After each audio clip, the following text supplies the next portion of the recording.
Klinik Pijat Berkah Sehat Tunanetra Terapi Totok Punggung 089783600915.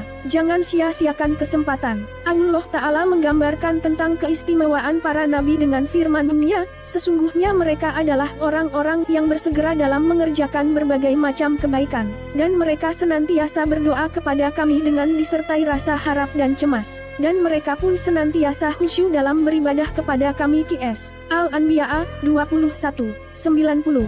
Bersegera dalam kebaikan. Al-Hafiz Ibnu Katsir rahimahullah menjelaskan makna ayat tersebut, bahwa para nabi dan orang-orang salih itu bersegera dalam melakukan amal pendekatan diri kepada Allah dan ketaatan kepada-Nya. Tafsir Al-Quran Al-Azhim 5:273. Syekh Abdurrahman bin Nashir AS Sadi rahimahullah memaparkan, bahwa maknanya ialah para nabi itu bersegera dalam mengerjakan kebaikan-kebaikan, dan mereka juga melakukan kebaikan pada waktu-waktunya yang utama. Mereka pun berusaha untuk menyempurnakan amalan mereka itu dengan sebaik-baiknya. Mereka tidak mau meninggalkan sebuah keutamaan pun pada saat mereka sanggup untuk meraihnya. Mereka tidak mau menyia-nyiakannya, sehingga kalau kesempatan itu ada maka mereka pun bergegas untuk memanfaatkan kesempatan itu dengan sebaik-baiknya. Taisir Al-Karim Ar-Rahman, Hal 530. Jangan sia-siakan kesempatan. Syekh AS Sadi rahimahullah berkata, salah satu bukti kebijaksanaan takdir dan hikmah ilahiyah,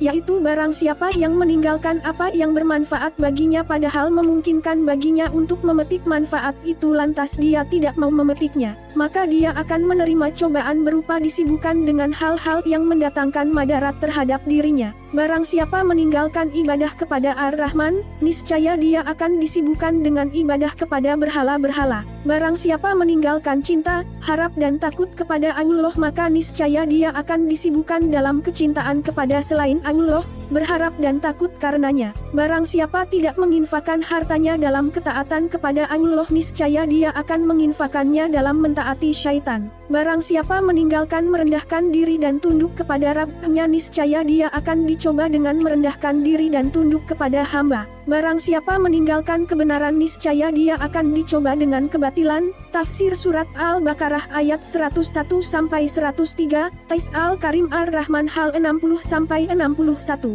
Abdullah bin Umar radhiyallahu anhuma berkata, Rasulullah sallallahu alaihi wasallam memegang kedua pundakku dan mengatakan, jadilah engkau di dunia seperti orang asing atau orang yang singgah di perjalanan. Ibnu Umar berkata, kalau engkau berada di waktu pagi jangan sekedar menunggu datangnya waktu sore. Kalau engkau berada di waktu sore jangan sekedar menunggu datangnya waktu pagi. Manfaatkanlah waktu sehatmu sebelum datang waktu sakitmu, dan gunakanlah masa hidupmu sebelum datang kematianmu. HR Bukhari 6053, Kitab Ar-Rakai, Asas Kebaikan dan Keburukan. Ibnul Qayyim rahimahullah mengatakan, asas seluruh kebaikan adalah pengetahuanmu bahwa apa saja yang Allah kehendaki pasti terjadi, dan apa saja yang tidak Dia kehendaki pasti tidak akan terjadi. Ketika itulah akan tampak bahwa semua kebaikan adalah berasal dari nikmat-Nya, maka sudah semestinya kamu pun bersyukur kepada-Nya atas nikmat itu, dan kamu memohon dengan sangat kepada-Nya agar nikmat itu tidak terputus darimu. Dan akan tampak pula bahwa seluruh keburukan adalah akibat